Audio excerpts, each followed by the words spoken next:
Malric Terouan is the leader of the Mason Order and resides in the Trajan citadel of Vantir. Malric hails from the lands of Aberfell, and after the death of Argon, Malric seized upon the opportunity to grab power for himself. By this point, he had already formed the Mason Order, which was intended to be an echelon to enslave the Agathians. By late 1266, Malric's Mason Order had taken over most of Agatha with little resistance, as the main Agathian army was in Tenosia. Malric was as brash as King Argon, but not nearly as daring. He was also an excellent tactician. It was due to his leadership and strategy that the Masons built up a large enough army against the returning Agathian loyalists. House Terouan's heraldry was used for the Mason Order. The official colors are black and red, their symbol is an eagle, and their words are, "Power resides in those who seize it," or the Masons' motto, "Red for the blood that runs in our vein,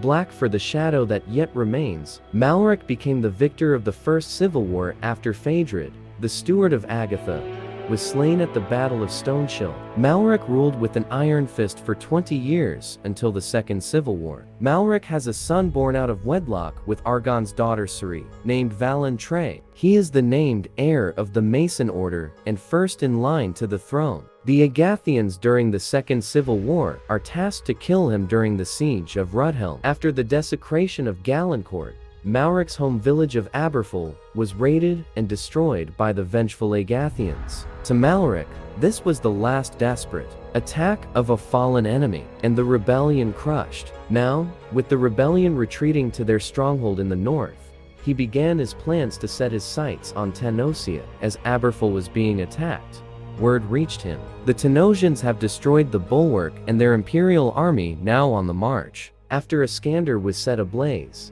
Malric decided to send an army up to Thaic Castle with the orders to take the stronghold, slaughter the garrison, and bring him the head of Argon II. However, instead being brought the news of a Mason victory, Malric was informed the attack had failed, and his army was slaughtered by a fierce counter-attack by Argon II himself. Angered as towns and villages caught wind of the news and celebrated the victory, Malric realized he was wrong, and that this civil war was far from over. Now, he has to deal with enemies at home and abroad.